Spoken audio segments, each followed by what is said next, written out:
For Monday, February 23rd, 2015 at 6:05 p.m. Roll call, please. Mayor Don Williams. Here. Tim Davis, he's excused. Chester Norikis. Here. Wes Ryan. Roger Sprague. Here. Susan Walke. Here. And Kip Ward. Here. Please rise for Pledge of Allegiance.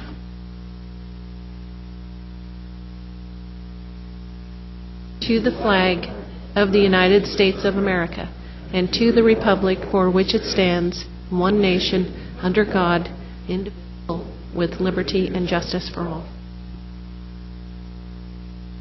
Gotta say, it sounds good. It's nice having an audience and getting to hear that. All right.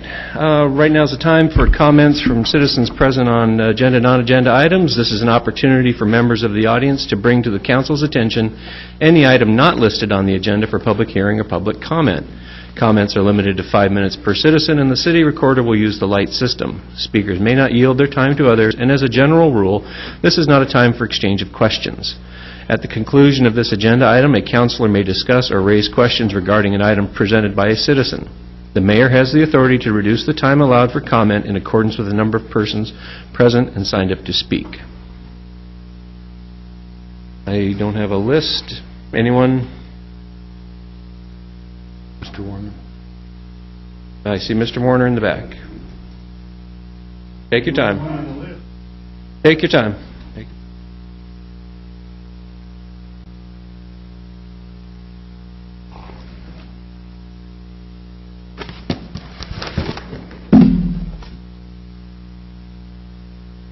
Read this. Oh, I'm sorry, I did not say, just when you approach the mic, please just state your name. You don't need to give an address, but if you would like to be included in any mailings on anything you spoke about, make sure the city recorder gets your address. My name is Jerry Warner. I live at 1233 Lakewood. And Mr. Mayor and Council, I'm here to make a few comments. Recently, there's been a lot of questions asked of me, phone calls at home and on the street, about how much property the city really owns. So I took the time to go down to the county and get the information.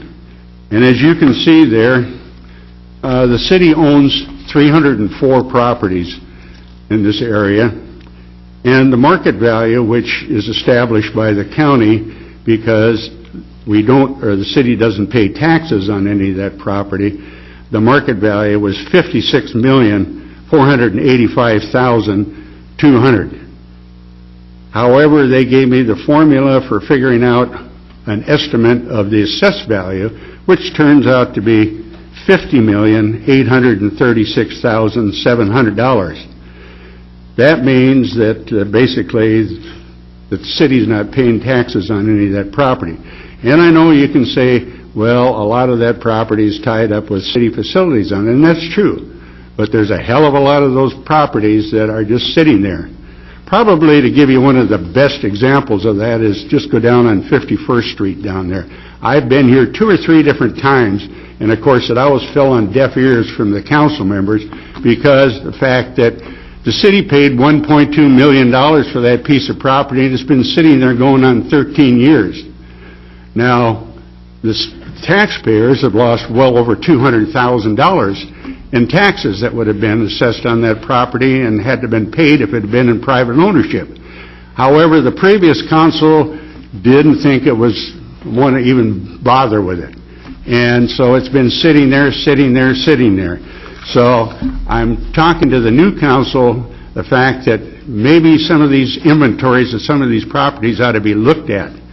And when you start looking at even the property out here at the village of Cascade Heads, the city is already into this for about $4 million. The $2.5 million for the purchase, $1 million in the pump station. I realize it will help serve other areas, but that's $1 million. That brings it up to $3.5 million. They just paved it, and that cost $90,000. You probably didn't even know that, but they just paved it for $90,000, and there's over $200,000 lost in taxes.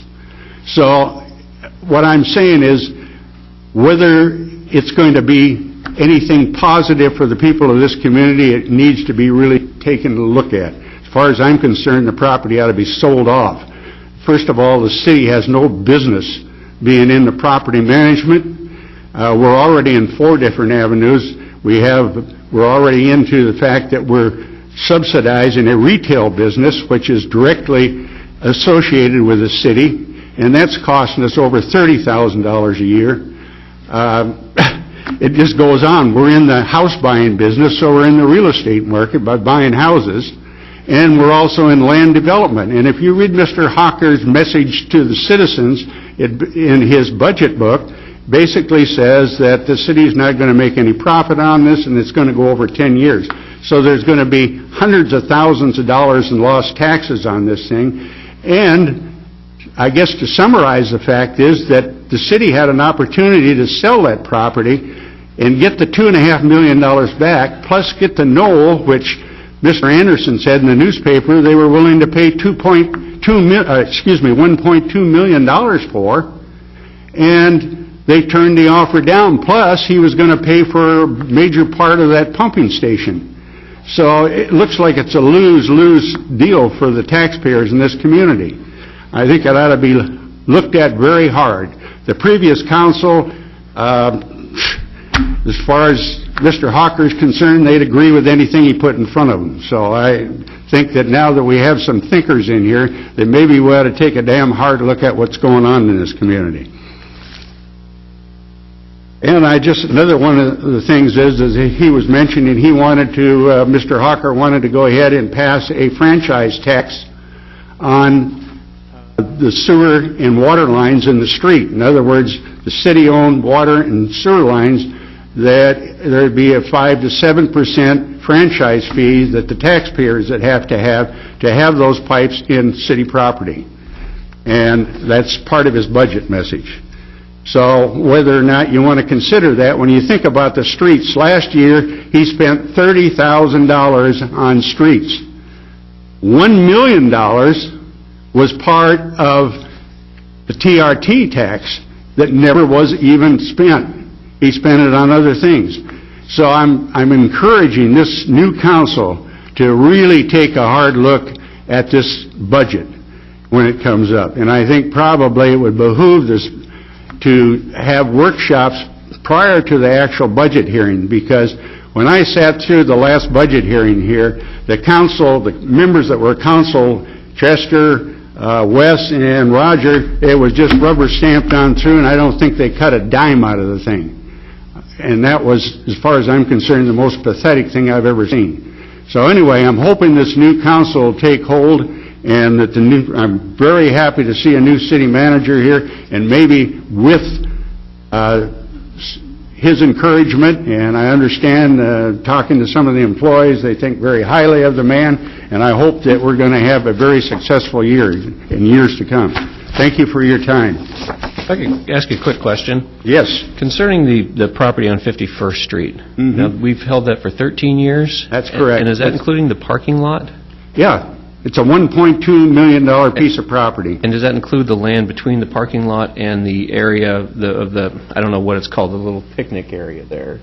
I can't answer that. I know that there was a house or two involved in this thing, and it was one big parcel. It would make an ideal location for a hotel. And in fact, I've been told, now I can't prove it, I've been told that there was offered to negotiate on the property prior, but was turned down by the city. Now, whether that's true or not, I can't. Yeah, and I don't mean to put you on the spot, but in your mind, would you think that'd be the highest and best use for that? Would be a hotel? Without a doubt. The city was going to go ahead and put another government agency on it that wouldn't pay any taxes. They wanted to put a weather station on it, and that wouldn't be paying any taxes. So, I mean, you know, how ridiculous can you get? Right. All right, thank you for your time. Mr. Warner, appreciate it. Anyone else care to speak? Yes, okay. I don't know what it is, but these lights are killing my eyes tonight. I'm having a hard time seeing out there. Sorry, one of these days I'll remember to sign up. My name's Sandy Gruber. I'm here representing the 50th Anniversary Committee again. Next Thursday in City Hall, we're going to have 50 feet of cake to celebrate the 50th anniversary of the first city council meeting that Lincoln City had. And it has been for a very long time felt to be the actual anniversary of Lincoln City. When that city council formed, that was a big time for the city as one entity. So we're celebrating with 50 feet of cake, and we invite all citizens, all city council members, all planning commissioners, et cetera, to come and join us and eat some cake. The museum, Ann Hall at the museum has put together a photo display, 25 photos from around Lincoln City from way back when, and 25 current photos of the same areas. So we'll be able to see how the city has changed over time, which is quite impressive. But come and have cake with us, celebrate the good, the bad, the future, the past, the everything, and eat cake, because we're going to have 50 feet of it. And April is Community Days, April 21st to 25th, so you'll start hearing things about that also. And we'll incorporate the 50th into that also. Could I ask a question? Certainly. Tell me about the parade. All I know is the date right now. Okay. September 19th, it's a Saturday. The parade will run from the Cultural Center to the Community Center on the east half of Highway 101. We have no side roads that are good enough, wide enough, good enough turns for the semis to be taken off course. Right. So they will still be coming through on the west half of the road. There'll be one lane in each direction on the west half of Highway 101. We'll slow the trucks down and large buses. It is Salmon Bake weekend, so we'll probably have some very large buses coming through. We'll slow those folks down to about 10 miles an hour. We're probably going to hand them a whistle or a flag or something to hang out their window so they can essentially be a part of the parade as they drive past. It'll be a little piece of entertainment on the way to wherever they're going. And we're looking forward to it. And who would people contact if they wanted to be part of that parade? Roger Robertson. Okay. And they can contact him at Always Traveling. Okay.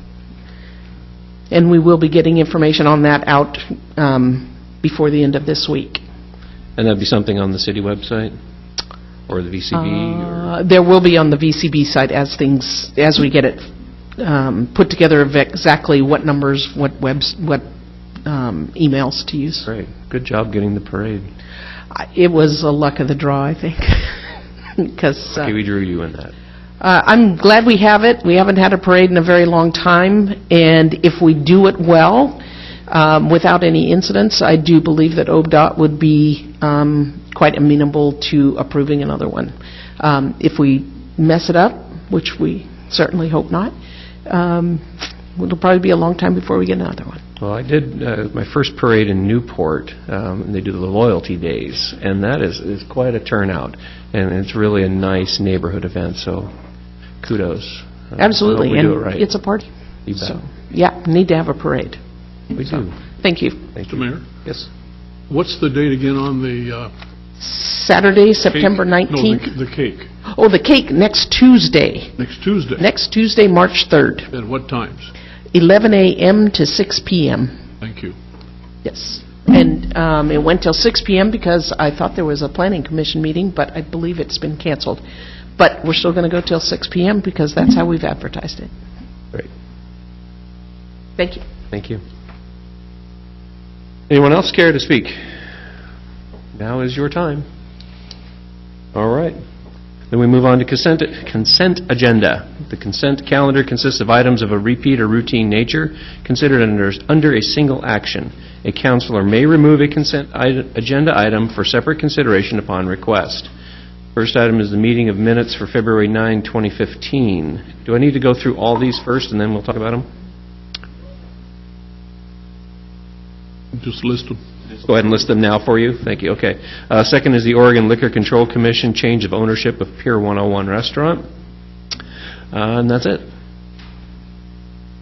I move that we approve the consent agenda, Mr. Mayor. Second. I have a motion and a second. All in favor say aye. Aye. Opposed? So moved. Thank you. All right, special order of business. We have appointment to Sustainability Committee, Marge Hurl. Have that in front of me. Oh, there it is.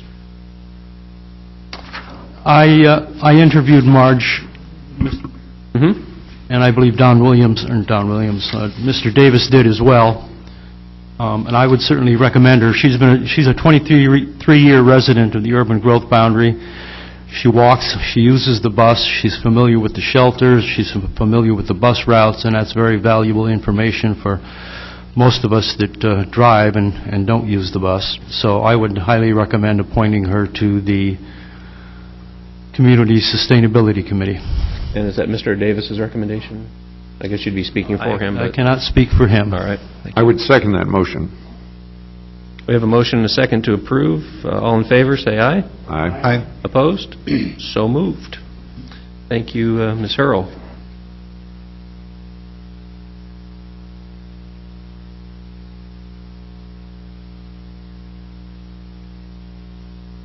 We are at the Emergency Construction Contract Award, Maryland Sewer Pump Station Upgrade. I'm sorry, did I say Emergency Construction Contract Award?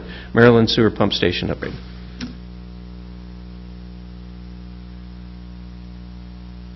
Oh, thank you. Good evening, Council. Tonight, we're looking at approval for the resolution that establishes an emergency exists to award a contract to next low bidder and on down the line as determined when we get into the mechanics of the low bid award. But tonight, we're just asking for the approval of this resolution. It was a bit confusing. This is a project with a longer history than we would have liked to have.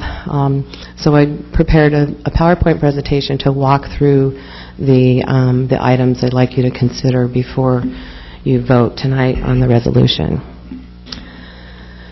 So I'm going to talk a little bit about the project background, what exists out there today, why we're asking for the emergency to be declared, the budget, cost, and schedule of the project, and what the pros and cons are for, or what the options are if we don't declare an emergency. So to start off with, Maryland Pump Station, it's called Maryland because it used to be on Maryland Drive before we renamed the streets. The name stuck, but it's located at Northeast 26th and Northeast Lake Drive. Okay, and it's in a yellow. It's this yellow square there, and the yellow line is the force main that goes from the pump station. So this pump station upgrade was identified as a high priority. We've been working on it for a few years, but in fiscal year 2013-14, we did the most of the design. Then we asked for a budget and approved budget. The budget was approved in your fiscal year 2014-15 for construction. In June of 2014, we awarded the construction contract to the low bidder. And in November of 2014, we terminated the contract with that contractor. No significant progress was made during the time we awarded the contract and the time we terminated. So the pumps still are the same. Conditions are still the same, only now we've got some construction has been set up. We've got some construction fencing and some gravel, but there's nothing significantly changed. The reason this was high priority in the first place is that the pump station is definitely nearing the end of its useful life. It pumps continuously during wet weather events. The existing pumps are prone to clogging, and there's no on-site generator in case we have power failure. So this is what the site looks like right now today. This was actually taken today. Facing south, as you see, we've staged the first bid, dug a hole, found a change condition, filled in the hole. And now we've got some gravel, and we'll probably need to do some erosion control improvements as well, I noted when I saw this morning. So anyway, one of the compelling reasons that we're asking this to be determined to be an emergency is because of its overflow history and the risk that the pump station, the risk of overflow at this pump station. The last overflow did occur exactly a year to the month today, but flows were contained to the grass area. It wasn't the volume that reached the lake. It was caused by a pump failure. Both of the pumps are very old. Both pumps failed, or actually one pump failed, one pump didn't perform very well. We rebuilt one of the pumps so it could get us through to the construction season.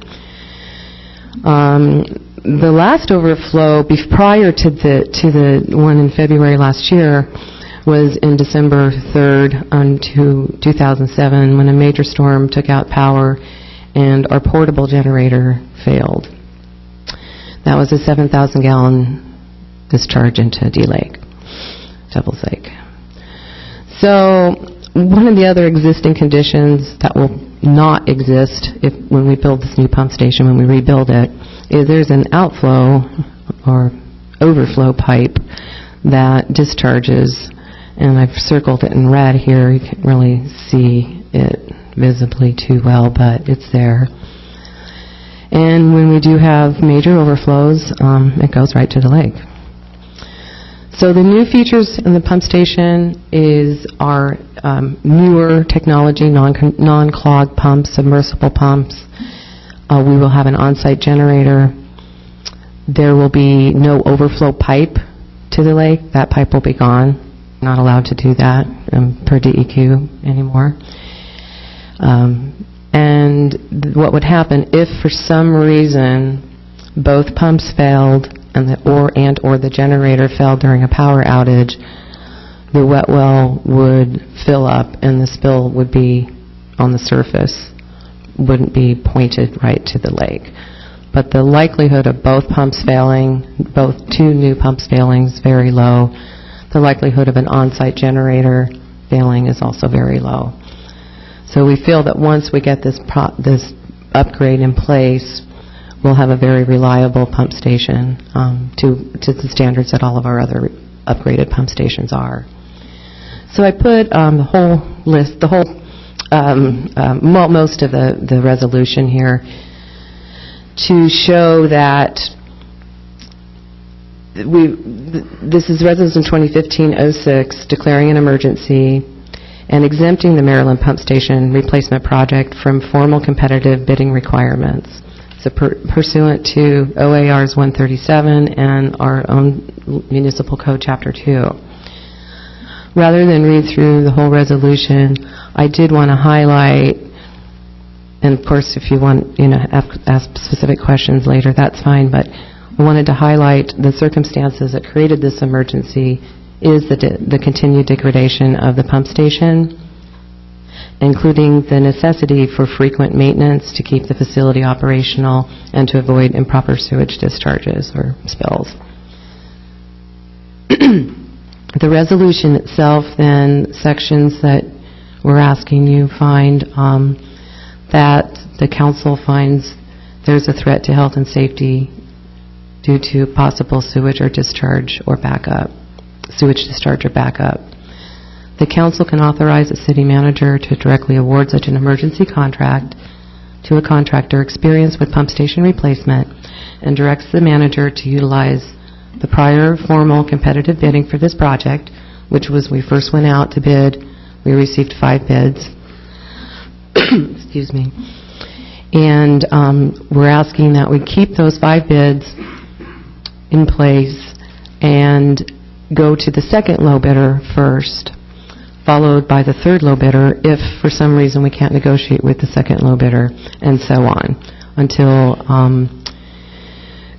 and not seek a new rebid or new competitive quotes.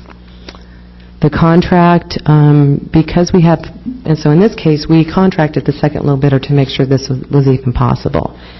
The second low bidder said absolutely wanted to do the work. We had experience with him. He did the Coast Pump Station on Southwest Coast and Bard. Very similar conditions, tight quarters, a total rebuild of the station, and he was excellent to work with. So he's given us a price. Let's see. Which bidder was that? This was Bateson Enterprises LLC. 109,950. Yeah, 209, and the 237 then includes a $20,000 contingency. The Bateson Enterprises LLC is out of Roseburg, and again, we've had real success with him. He's honoring his bid with the same unit prices. We did have to negotiate the change condition, which we redesigned for. We had to purchase some of the materials from the first contractor's bid. Those materials are now at our city shop waiting to be installed.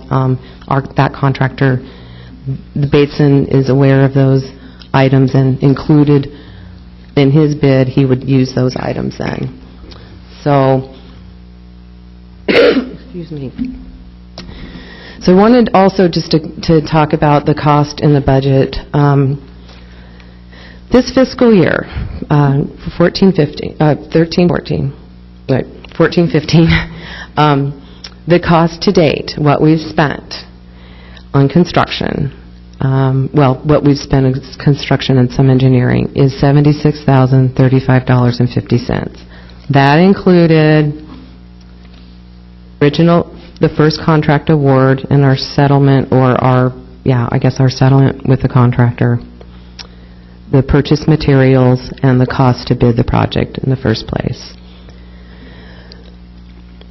The contractor has given us a second low bid. If we go forward, we're estimating the 217,173.08 plus $20,000 plus $24,000 still needs to be was previously approved for engineering, construction management, and inspection. So that's why the 260, it should be 261. 261,173.08, that's the estimated cost to complete. The budget is $220,000, leaving us with a difference of $116,208.50. So we would be adding from the sewer capital reserve to make up this difference. There's $171,000 available in this reserve fund.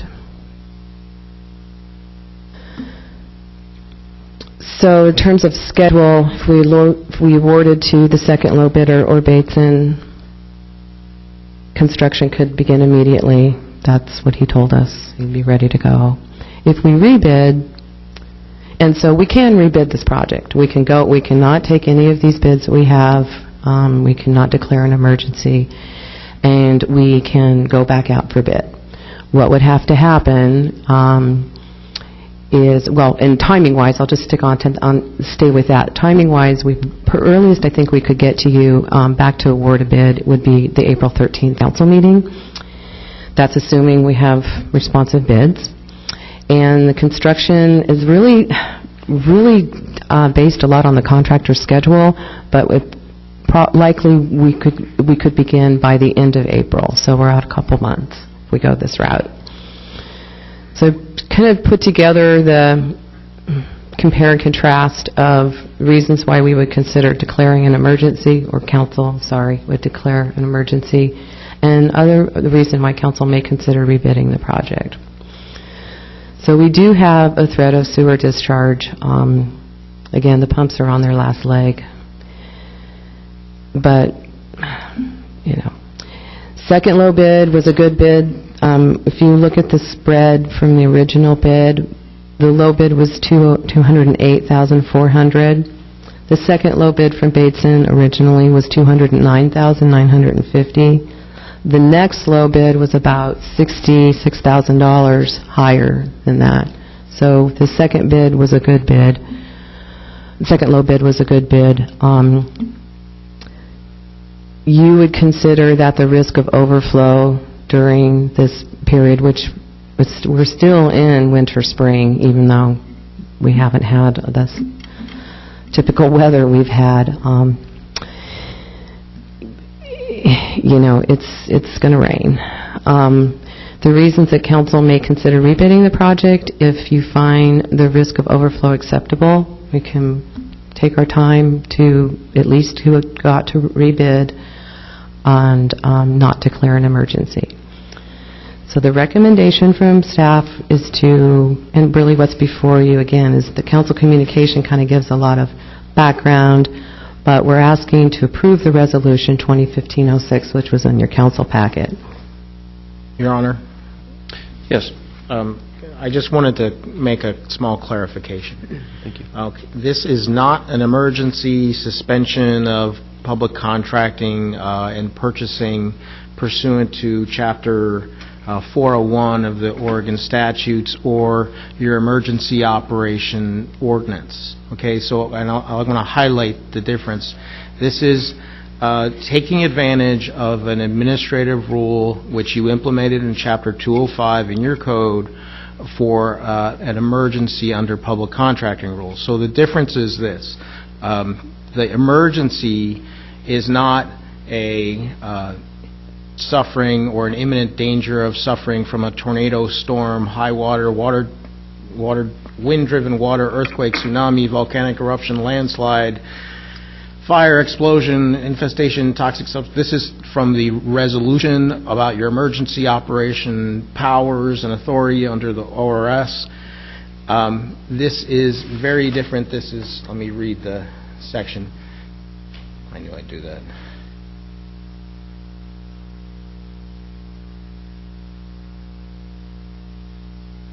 Technology is wonderful, but then disappears. But this would basically protect us from having to bid again. Yes, this is the emergency that this is. The city may declare an emergency and enter into a public contract without first obtaining competitive bids or proposals. Emergency means in these circumstances, there is a substantial risk of loss, damage, or unnecessary or undesirable disruption or interruption or degradation of public facilities or services, or a threat to public health or safety. So it's a very different emergency. Right. I just wanted to make that clear. I appreciate it. Is that clear? Yes, Mr. Mayor? Yes, sir.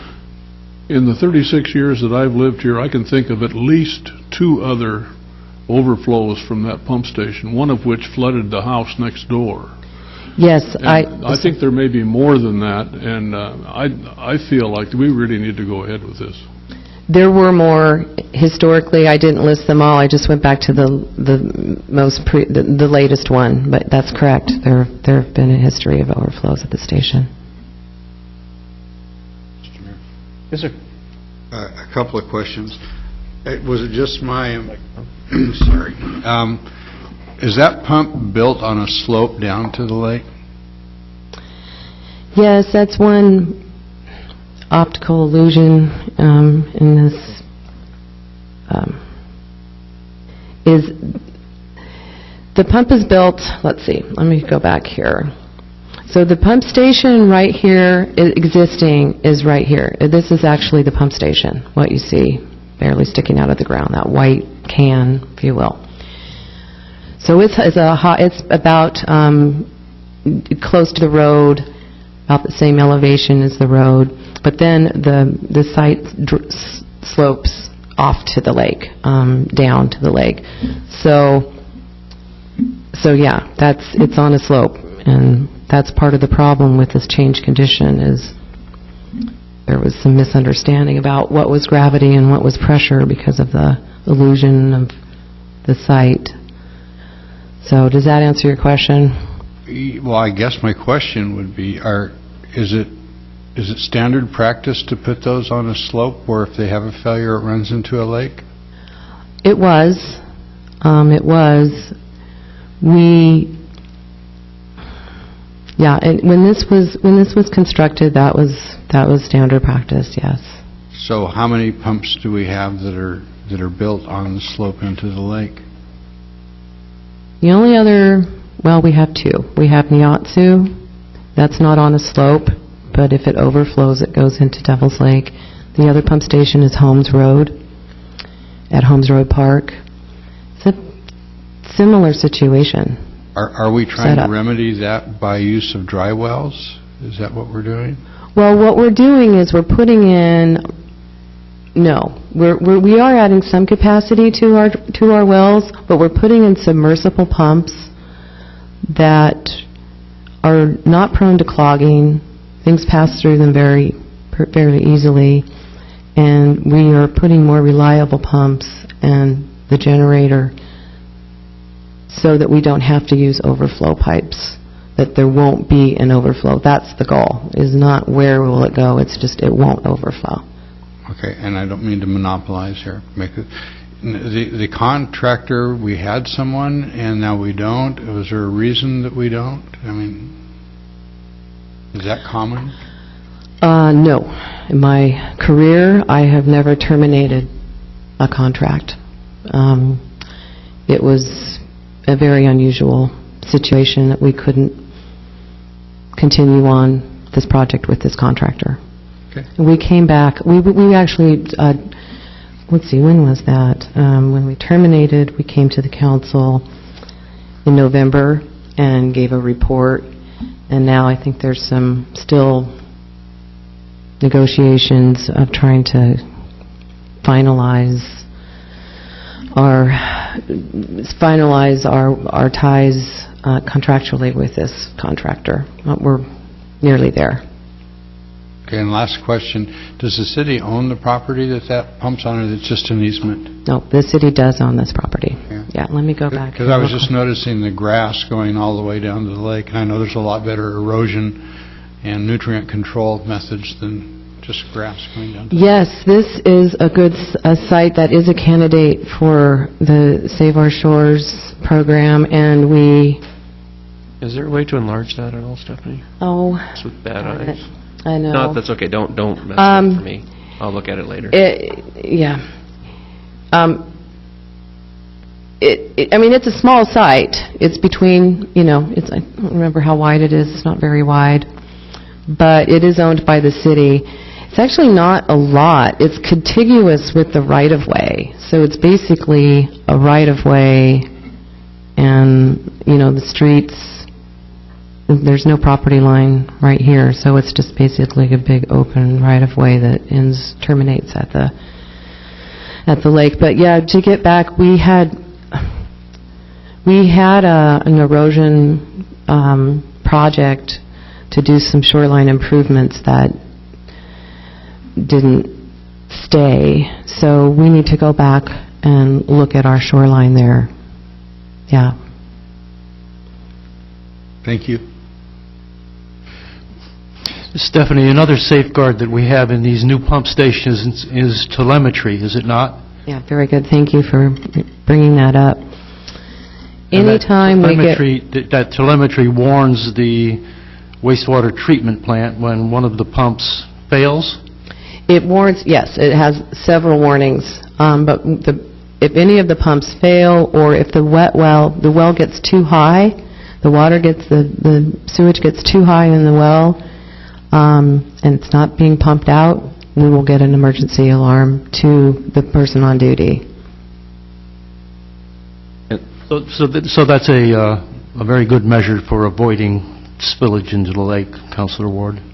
Right, we can always, once we get that alarm notice, even if we have a failed system, we can bring the Vector out there and continuously pump till we get the situation under control. So that alarm is key, and that is one of the upgrades, a big upgrade to the station as well, the telemetry. Thank you. Other questions? Quick question, Stephanie, now you said this is the first time that you've had to cancel a contract, is that correct? Terminate a Yeah. contract? Okay. Are there, Do we have any kind of insurance on these projects to make us whole if a contractor fails to do what they're supposed to do? I'm not saying that's what happened, but Well, in this case, we terminated for the public good. We didn't terminate based on the failure of the contractor to perform. okay. If that had been the case, that would be different, but it was a mutual agreement. The city felt it was best, in the best interest of the public, to end the construction contract with this contractor. There's no insurance mechanism, bonding mechanism, anything like that to protect us? Well, they were insured and bonded, but because... Completion, though, is what I'm asking. If I could address that. Please. Please. Essentially, the city made a choice with the prior city manager's full knowledge to terminate the contract under the provisions of the contract in a mutual termination. Sure, and I appreciate that. I'm not talking this specific incident. Yeah, if in we had general. not elected to use the mutual termination, Okay. and rather use the unilateral termination or termination for fault provisions, well, certainly the termination for fault or default, it would have been very different. So, yes, we would have gone after their bond, and Okay. and certainly it would have been different. In this case, the decision was made to mutually terminate. All right. Great. Thank you. Anyone else? Okay. Mr. Mayor, I move that we approve Resolution 2015-06 later in the meeting and authorize the city manager or his designee to award the construction contract to Bateson Enterprises, LLC, in the amount of $217,173.08, in addition to approving construction contingency of $20,000. I second that. I have a motion and a second. Any discussion? Roll call, please. Ward, Yes. Williams, Yes. Norikis, Yes. Ryan, Yes. Sprague, Yes. and Walke. Yes. Motion carries. Excuse me, Mr. Mayor, can I ask Stephanie one more question? Would it be okay to have Paul contact you about? Yes, absolutely. That is on the list to do, especially when we're going to have the site torn up and put it back with some better... I'm Yeah. assuming that Yeah, we will. meant about the grass. Yeah. Yeah, I know what you meant. I guess I assumed what you Just for meant. clarification for the record. I don't know if Thank you for bringing came that up. across.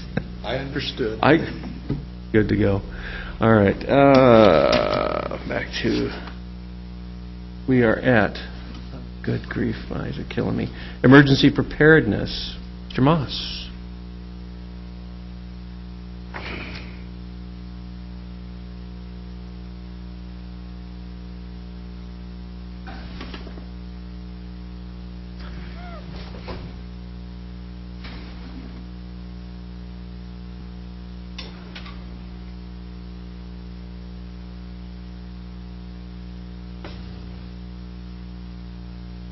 Good evening. I will introduce myself because this is the first time I've addressed this new council. I'm Mark Nicholson, the City Emergency Preparedness Coordinator. I'm here very briefly tonight to introduce another member of our team, David Moss, here to my left. Some of you have met, some haven't. We're very lucky this year to have David as an AmeriCorps member. He's going to talk a bit about what AmeriCorps is, but as an AmeriCorps member functioning in the role of Emergency Outreach Coordinator, so his main activity is out to communities and different groups. And he'll take over and talk about that. But while I'm here, I just wanted to draw the council's attention to a few issues. We're going to hopefully get your feedback over the next few months on these. And I've spoken to some of you about these. One is training for council, emergency management training. We're now working with the county and trying to identify some appropriate training venues, courses, or speakers, so that if you wish, you can participate in those trainings on emergency management. There's some very good training courses out there to give you a better idea of what's likely to happen in the case of an emergency, especially the Cascadia tsunami earthquake, and what your role would be. And again, these come up on a fairly regular basis, but we'll be communicating that. The second issue is we'd like to have at some point, either in this forum or a workshop or however it works, a discussion about emergency preparedness and what we're doing and what we anticipate doing and all of that. So we haven't really had that for a while. I'm just throwing it out there, not to get feedback tonight, but over the next few months. And the third thing, we are starting on March 8th. This will be our sort of pilot neighborhood meeting. This is in Ward 1. And we'll be doing this in various areas of the city. Again, tsunami and earthquake awareness, but we're trying to go a little bit deeper and actually say, okay, you understand what the threat is. Now, what can we do? So you may be interested in participating. You're definitely encouraged to attend, probably especially in the areas you represent. But I'm just throwing it out there. We'll communicate a schedule on that. I know we're doing something in March 8th. We were just talking tonight. We're hoping in April and Rhodes End and kind of expand that in different areas of the city. So with that, that's the end of my bit. I'll turn this over, and David's going to explain a bit about what AmeriCorps is and also what his activities have been and will be through the year. Thank you. Thank you. Good evening, Mr. Mayor, council members. My name is David Moss. I'm the AmeriCorps service member and OSSC service member. A lot of people ask me, what is AmeriCorps? What is OSCC? Well, AmeriCorps, basically just to give a real basic, quick understanding, AmeriCorps is the Peace Corps for the continental United States. Founded by the same man and the same person who founded the Special Olympics. So it's a continuing process. AmeriCorps actually started in 2004 with the National Community Service Trust Act of 1993, and it's administered by the Corporation for National and Community Services. There's over 800,000 current and alumni members. There's 4 programs under the AmeriCorps program. There's the AmeriCorps NCCC, AmeriCorps Vista, FEMA Corps, and AmeriCorps States and Federal. States and Federal is the section that I fall under through the AmeriCorps program, under the Oregon State Service Corps, which is OSSC. OSSC is managed by the American Red Cross, the Oregon Trail chapter. Some of the things that I get through the AmeriCorps program: I receive a housing stipend, an educational award that will be awarded after the completion of my service term. My service term is 11 months, and I can serve up to a total of 4 terms under AmeriCorps State and National. The education award is only awarded for the first 2 terms of service. My students' loans qualify for federal forbearance as I'm in the AmeriCorps program. And my service also qualifies me for the Public Service Loan Forgiveness Program, which basically is a program that the federal government set aside for those who go to school, get a degree of some sort that deals with public service, such as law enforcement, firefighters, EMTs, and those in emergency management, public service, community development, public works, those types of areas where it's specifically where you're serving the public. Another question I get asked a lot is, am I an employee of the city? No.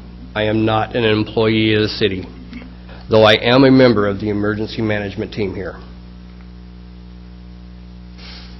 What I bring to the city, my passion for people.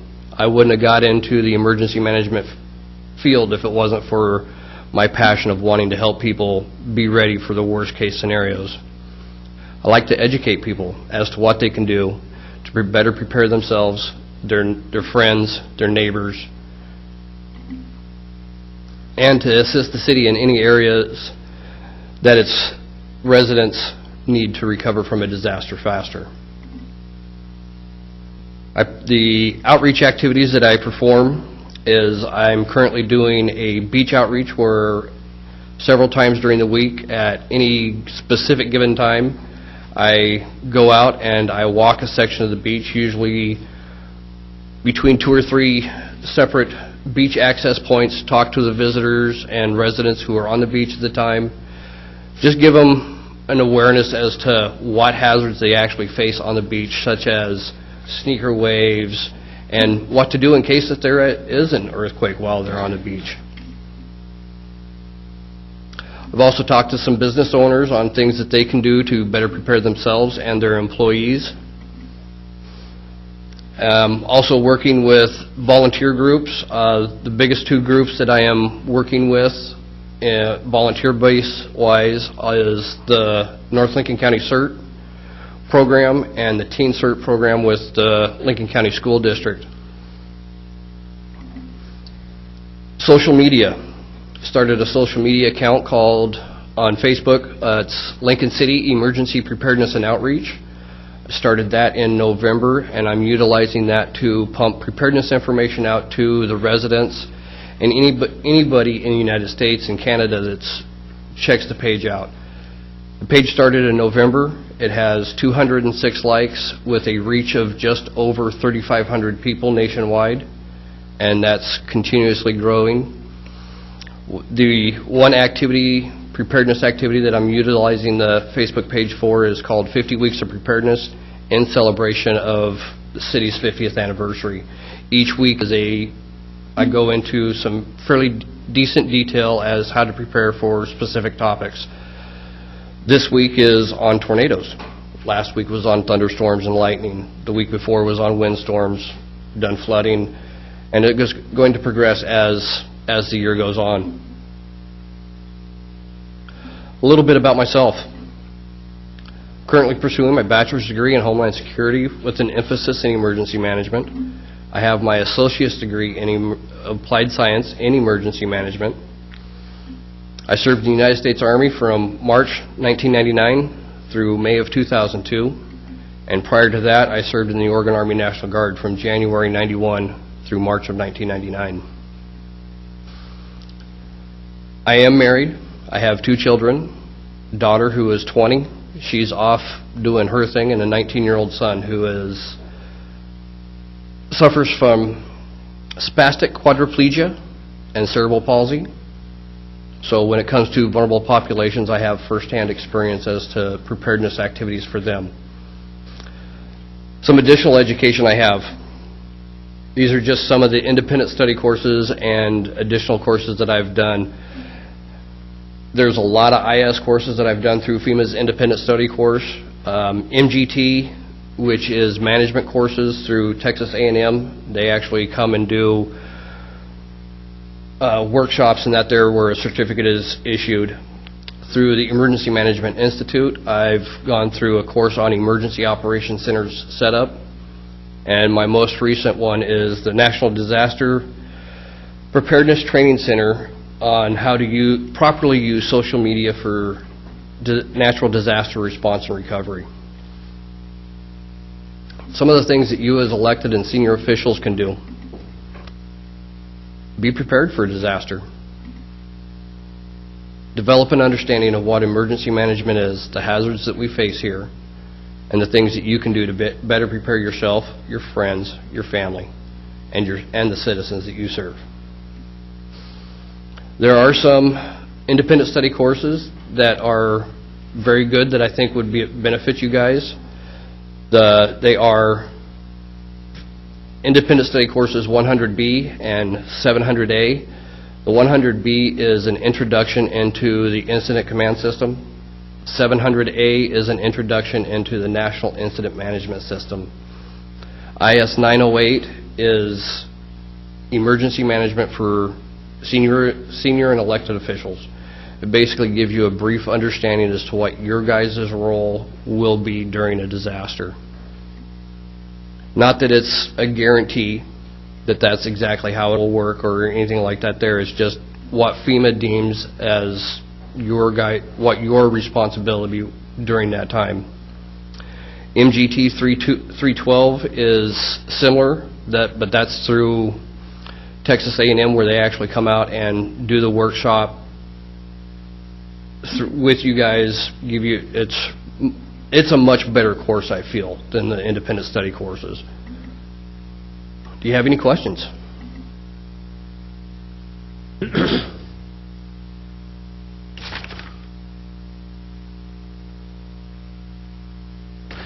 Mr. Moss, what sort of reception do you get on the beach and from the businesses? I have actually received a very welcoming from those who I have talked to on the beach. I have only had one negative reaction from somebody, and that person said, well, I'm not from here, and just kept right on walking. And I maintained my composure and just let her go on her way and continued on to the next group of people that were on the beach. Businesses, it's hard to say. I've talked to some hotel managers.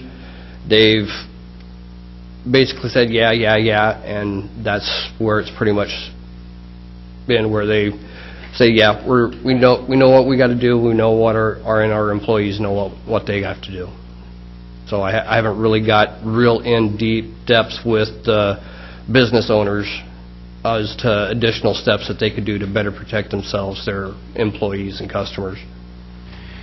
And your service term is 11 months, is that correct? That is correct. And will that all be in Lincoln City, 11 months in Lincoln City? Yes.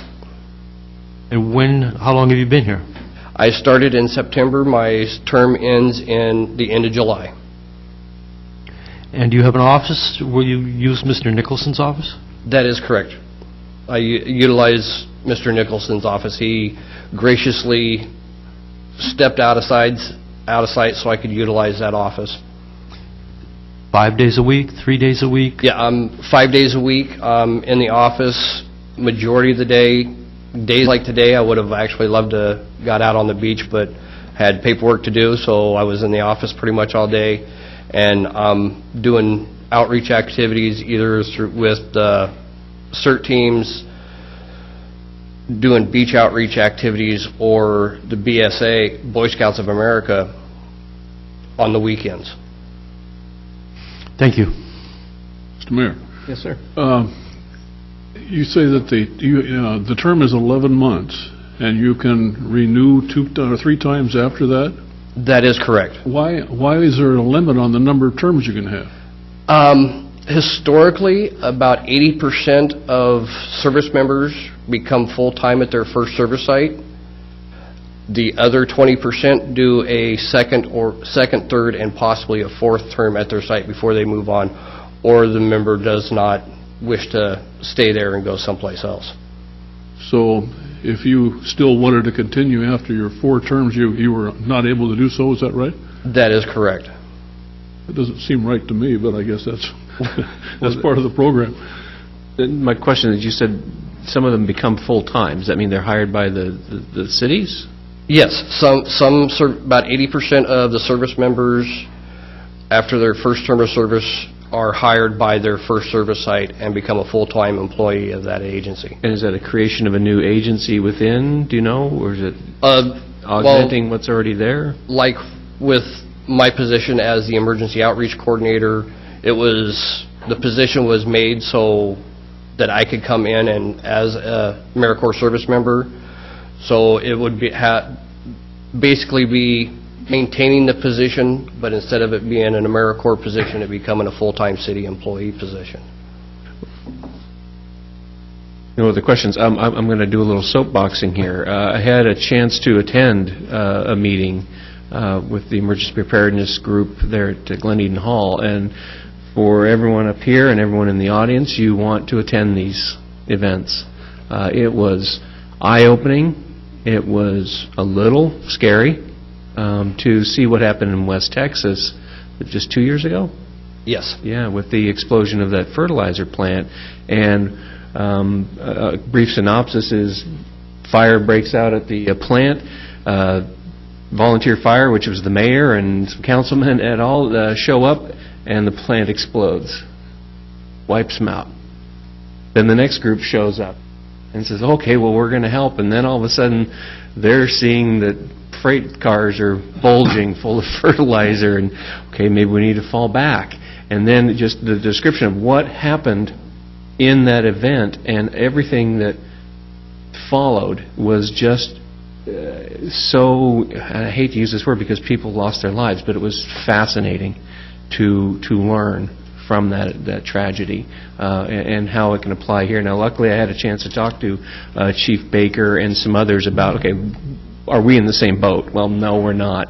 We don't have a fertilizer factory, and we don't have any major cataclysmic places, that's a terrible word, that could cause us that much trouble. He said probably the biggest thing that could happen to us would be something happening on 101 with a truck of some sort, barring tsunami, of course, and earthquake. But it was just fascinating. I thank you so much for your service. Thank you for all you're doing here, and it's much appreciated. Thank you.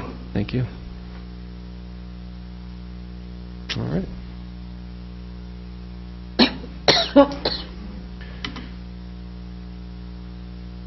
And that leads us on to our next. Are we all done, Mark? Did you have anything else to follow up with? We good? All right, thank you so much. Okay, we are now at Amendment to Memorandum of Understanding, MOU, with Lincoln Community Land Trust. Mr. Tierney. Well, I will add, too, since I was able to pick up the Solid Waste Advisory Committee position, missed out. Great discussion on debris management in the event of emergency. So I'm happy I joined that. Hello. You're not Mr. Tierney. No, in disguise. Mr. Tierney wasn't able to be here this evening. I'm Allison Robertson. I'm a member of the Land Trust, Lincoln Community Land Trust Board. And I'm here if you have any questions about this item before you, which is a simple language change to the Memorandum of Understanding, which the City Council approved or entered into with the Land Trust last year, July 14th. And this is really because this is the MOU is a four-way MOU. So there are two cities, City of Newport, City of Lincoln City, Lincoln County, and the Land Trust, which are all partnering together to fund the operations for 3 years of the Lincoln Community Land Trust.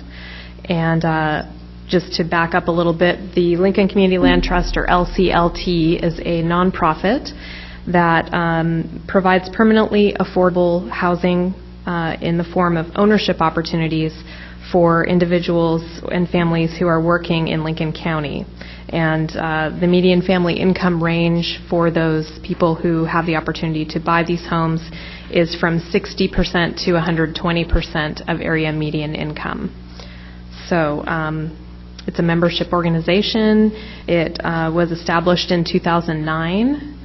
And as many of you may know, we have two homes, the only two homes that the Land Trust has been able to either rehabilitate through federal programs by obtaining homes and then do a new construction project. We have those two homes which have been sold, and they are located in Lincoln City.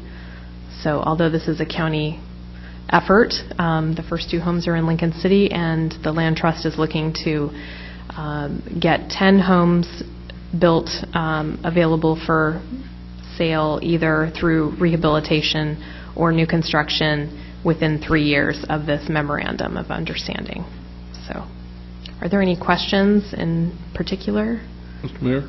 Yes, sir. I would move that the council amend the memorandum of understanding to read, "The funding will support professional staffing for the the Lincoln City Land Trust," rather than "the funding will support a full-time staff person." Second. Have a motion and a second. Any discussion? Yes, please, Mr. Mayor. Yes, sir. Proud Ground, Allison, is a nonprofit working out of the Portland area. How are they funded? Can you tell me? They're funded similar to how many land trusts are funded. So They are a land trust? they are a land trust. Yes, they are a land trust. They recently merged with Clackamas Community Land Trust, so they're even bigger than they were without Clackamas. They have over 200 homes in their portfolio, and they've been doing this since, I think, 99 is when Proud Ground was established. So they do a full range of services, from getting people ready for home ownership to obtaining the homes that will go into their inventory for sale. I heard this morning that they have over 400 people on their waiting list for homes. So they're good at marketing and getting people interested in understanding this model of homeownership, to helping people after they have purchased homes, if they want to sell the home and get into a market rate home, doing that transition out of a land trust property. And are they funded by municipalities that they... That I don't know. That I don't know. I can find out for you. I'd appreciate that. Okay. Mr. Mayor. Yes, sir. Mr. Sprague, would you like to amend your motion to the Lincoln Community Land Trust rather than Lincoln City? Thank you. I thought about that, and I thought, well, I'll just let it go. I would amend my motion. I will amend the motion, and you're amending the second, then, is that right? Okay, so we have an amendment to the motion and the second. Any further discussion? And please, Yes, sir. we've got 2 houses in the city that we have run through the land trust, is that correct? Yes. Successfully, I might add. Yes. Are we on the trail of another? Any idea? We don't have any in the queue, and partly that's because we've been doing this transition. We were contracting with Community Services Consortium for part-time executive director, and they just were not able to continue assisting with us. So we felt as though it had been long enough for us to kind of grow some legs and get outside of Community Services Consortium with some additional support. And so in trying to get an executive director, we just were not able to find someone that had nonprofit experience and housing experience that was in the area or interested in relocating. So that's that's the main reason why we're requesting the language change, because it said the funding will support a full-time staff person, and the City of Newport was not comfortable with that language. They wanted it to better reflect our partnership with Proud Ground. So that language that we're requesting is to support professional staffing for the Lincoln Community Land Trust. And there are monthly board meetings, is that correct? Yes, and they are open to the public. We have a website, which is lincolnclt.org, and there are some updates that are pending for that website, but you can get general information that way, or people are welcome to stop by the Urban Renewal Office, and I can answer any questions. I'd also highly recommend, if you're interested in supporting the organization, it's only $20 to join as an annual member. So that's also an option for folks.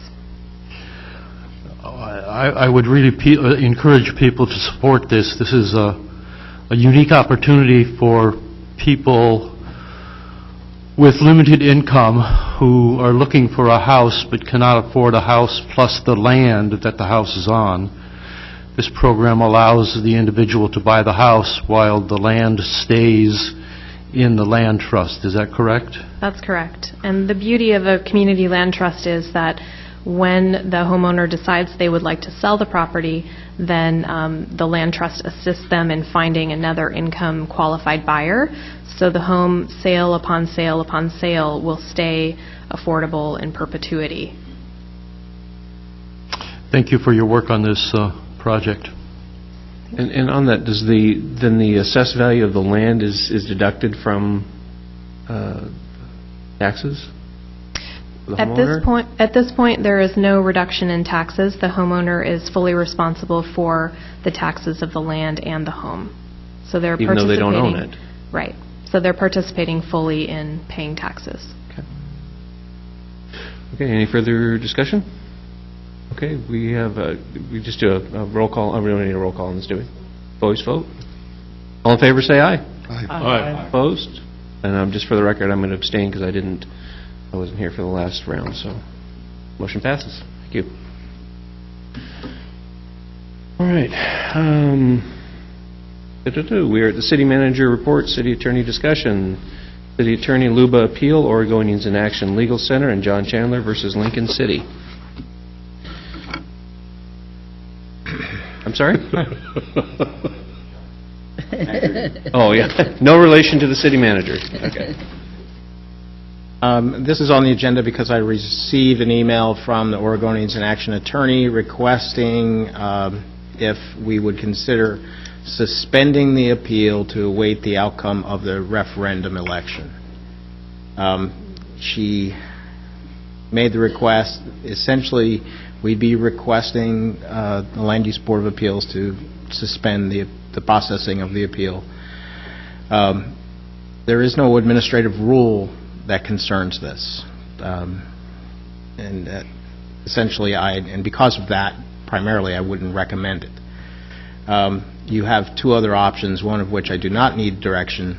I have a deadline to file by March 3rd a response brief, and I will do that, unless you take the other option, which is under the Oregon Administrative Rules, you have the ability to withdraw a decision for reconsideration.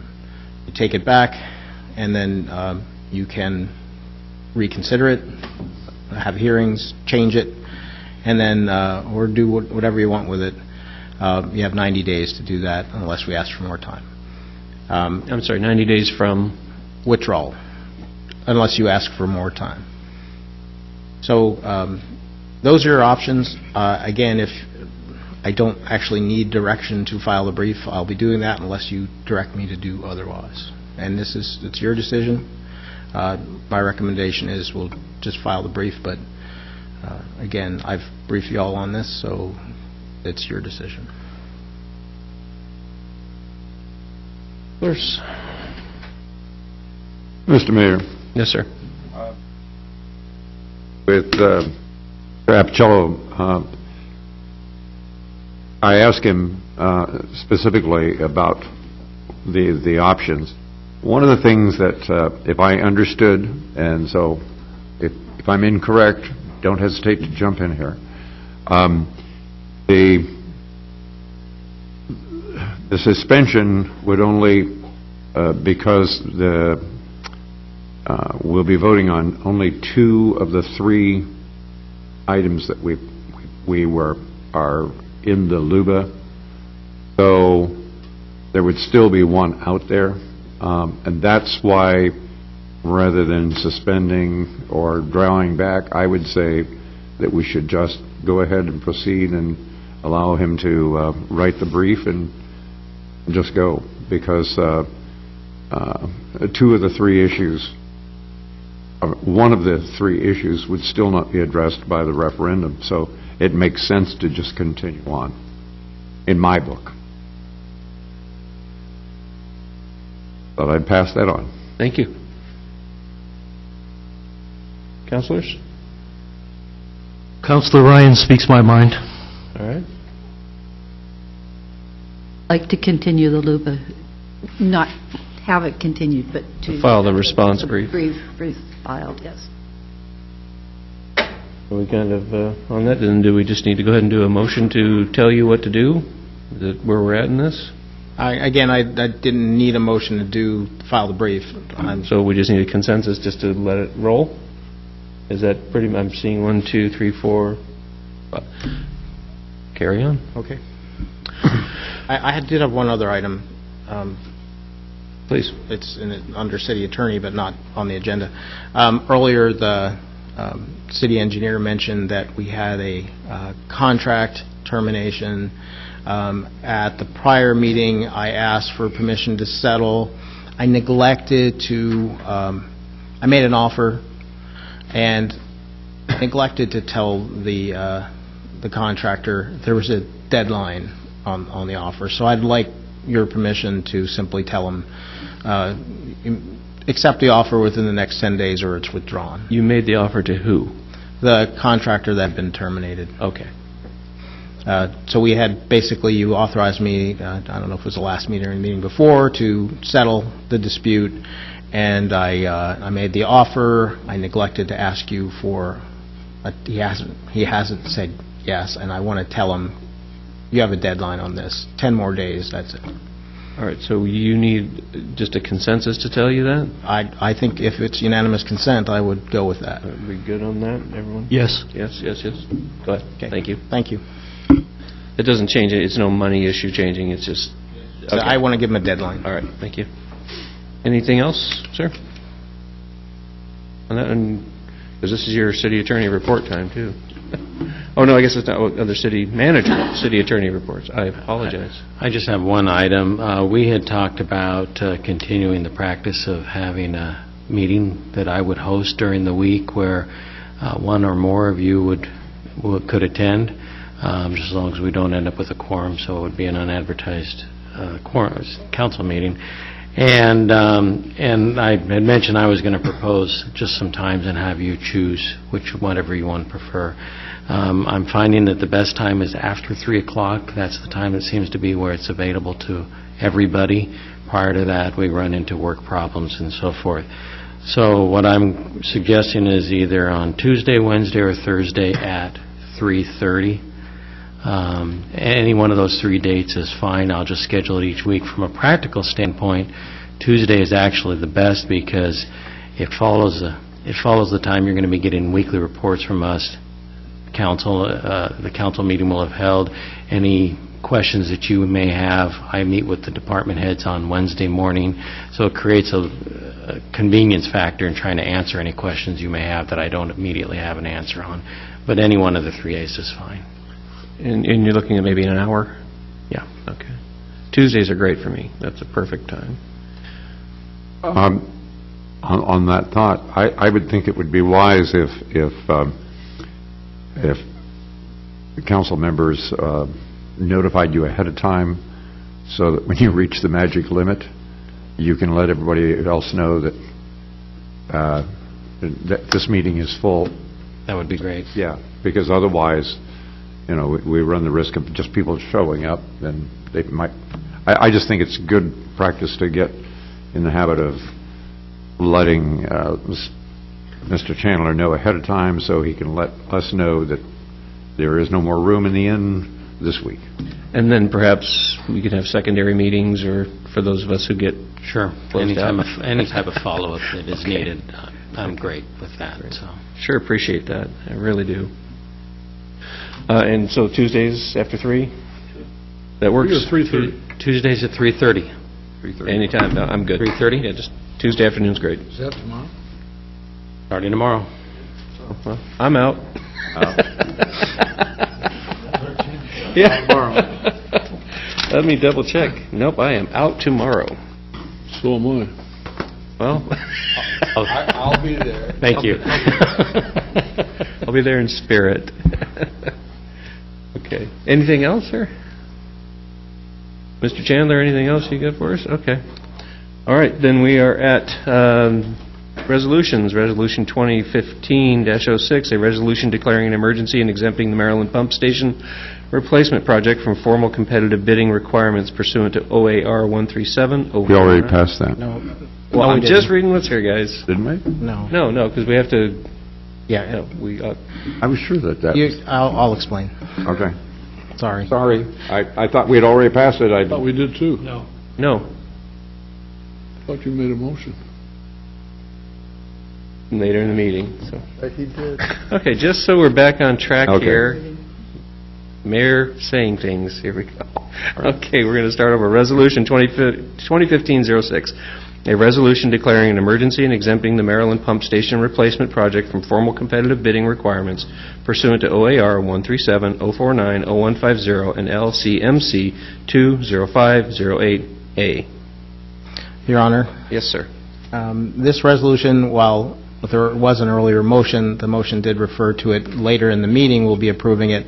I know that we've had discussions about moving the resolution onto the action item. So in the future, once we make that change to the rules, we'll only do it once. But I did want to point out that there is a change in the resolution from what's in your packet. When I reviewed this with Stephanie earlier today, we realized that I had written, instead of lowest bidder, I wrote highest bidder. Instead of second lowest bidder, I wrote second highest bidder. So we changed that, and we also made one correction in the whereas clauses. And the amount that was shown on our paperwork was correct as opposed to what was on her. It was off by $1,000, and Yes. Stephanie brought that up, but ours is the correct amount. Yes, I believe it was $1,000 difference. Right. So and I'm not sure if that you have that change, but Okay. With those corrections, I'd ask for approval of the resolution by roll call. Okay. So move. Second. Motion and a second. Any discussion? Yes, please, Your Honor. Yes, sir.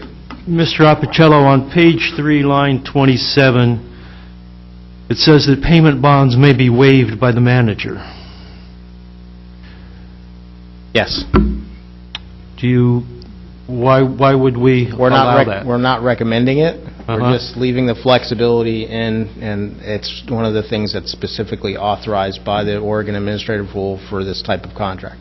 If you wish to add the word "not" by motion, we'd be happy to write that in. I think I would feel better adding the word "not." Could you direct me to that again, please, where you're looking? The resolution, page 3, line 27. 3, line 20. I believe it's page 2. Yeah, 27 says "and." There we go. I'm not seeing it at all. Did you catch? Was that the final? Okay, there we go. Got it. Since we're going to negotiate this thing, I kind of think maybe that would be one of the items that you might want to be negotiating. I think it might be better not to make it directly flat. I think that we should leave some flexibility, What is it we're negotiating? whether to have a payment bond or not.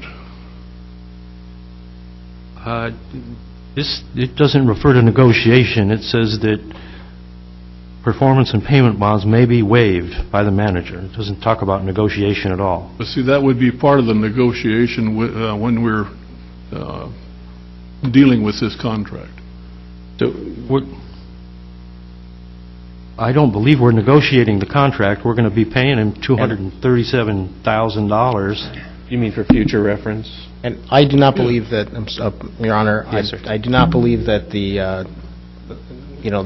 this is a second bidder that we would first go to, and I do not believe that there was any promise that anything would be waived. So I think that they fully anticipate that payment and performance bonds will be provided. So this is just basically from our standard resolution, because it's authorized in the Oregon Administrative Rule when you do this kind of an exempt competitive bidding. So if I could ask Chester real quick, so I'm clear what you're asking, is there a reason we would not want the city manager to have that option to waive? I don't want to waive the payment bond, and nor do I want to waive the performance bond. I want those bonds in place. So you want to take that flexibility away from the city manager to do that? Yes.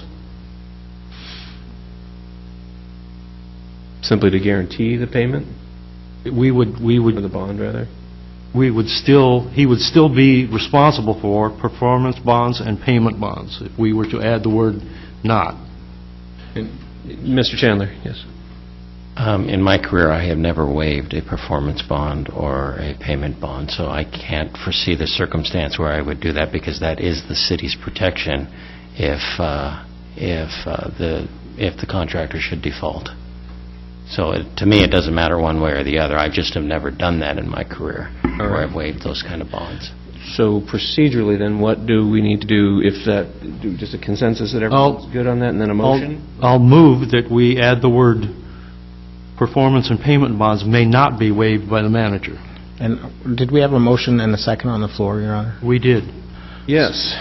Okay, so we can either have the motion makers amend, or we can do a motion,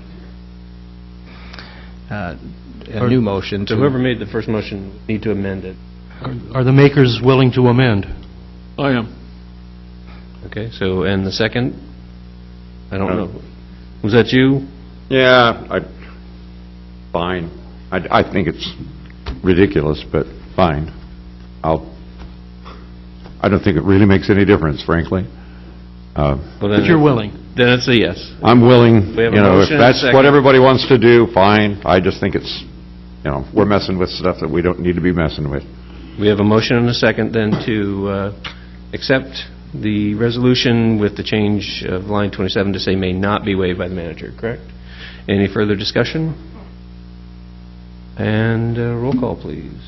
Sprague. Yes? Walke. Yes. Ward. Yep.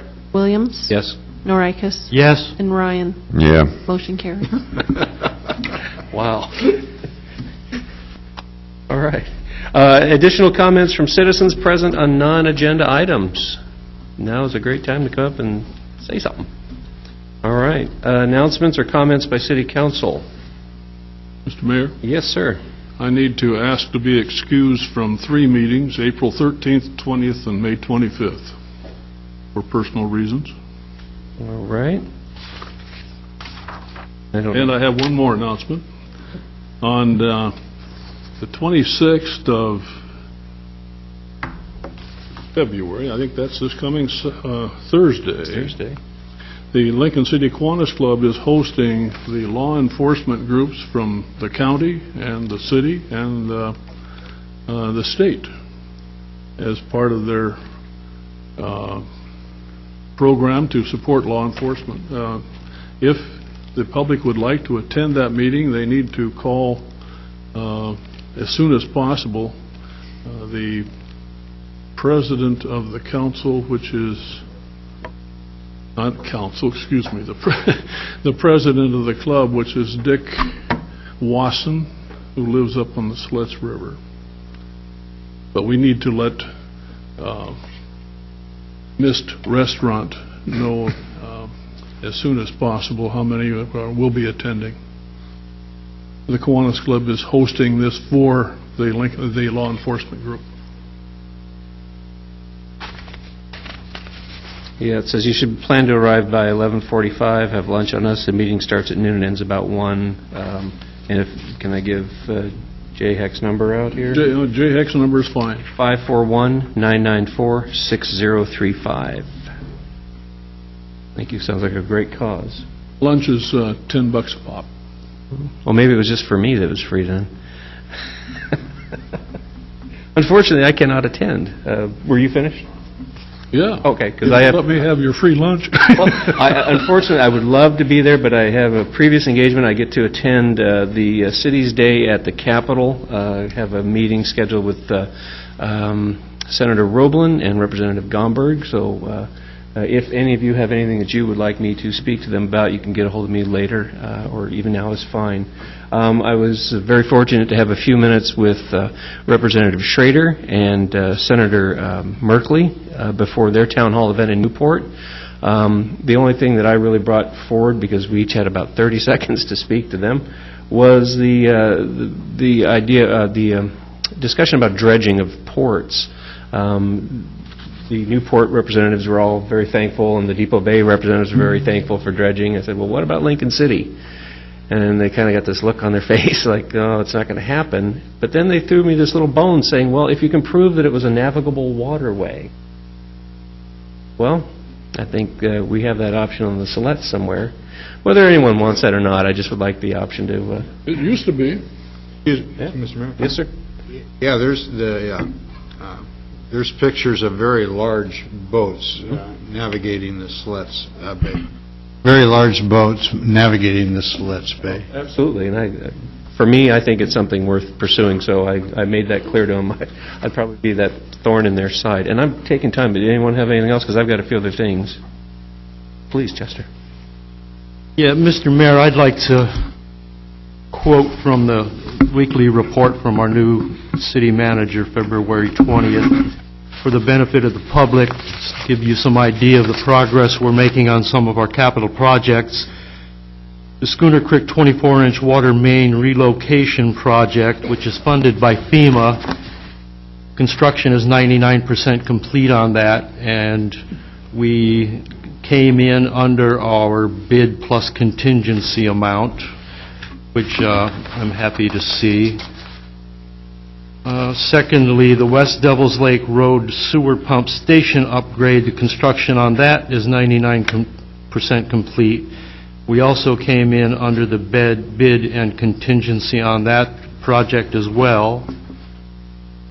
Third project is the road's end grade, gravel, and drainage improvements. Construction is 90% complete on that, and we also came in within bid on that project. The road's end drainage near 50th Street design is 90% complete on that, and that's scheduled to be constructed April 2015. Southeast 51st Street Bank Erosion Restoration Project, which is another project that is FEMA funded. Construction is complete on that. Bid amount was $72,000. Final cost was $75,000 because we added more Coir logs, which is a coconut husk product, this Coir. That's to prevent erosion on that fairly badly eroded bank. Mr. Dennis Hoagland might be pleased to know that we're scheduled to construct the Regatta Park playground improvements in June of this year. He brought that up at our last budget committee meeting last year. Thank you for Public Works. Thank you all the staff that were involved with these successful projects. That's all I have. Well, I've had a very busy week. Tomorrow will be the Chamber Forum luncheon, be the State of the City address, where we'll talk about the accomplishments of the city, and they've been many, and then maybe just some thoughts about where I think I'd like to see things go. But I'm going to just say briefly, for those of you who will not be able to attend, I have had the chance to meet some really great people in the city these last few weeks. Not the least of which has been our Public Works folks. I've got to visit wastewater, I've got to visit the police department, I've got to visit North Lincoln Sanitary, every aspect of that. Not the most glamorous of jobs, but boy, what great people. And we can be extremely proud of everyone. Had a chance to get over to the high school this morning, meet with Mr. Rasmussen's class. He's primarily the science teacher, but also does videography. That's the right word. And got to speak to their class a little bit, and I was just so impressed with the high school, the students, and the teachers there. They're helping me put together a little bit of a presentation about the Public Works and that's going on in the city, and hopefully we'll have a video, fingers crossed, ready for tomorrow's presentation. You've got a lot to be proud of here at Lincoln City. You really, really do. And I encourage you to get involved in your city. We still have some committee openings. We're still trying to finalize the Planning Commission applications and such. So go to the city website, look into it, and we hope we'll see you here. Anybody else? Anything else? With that, we stand adjourned. Thank you.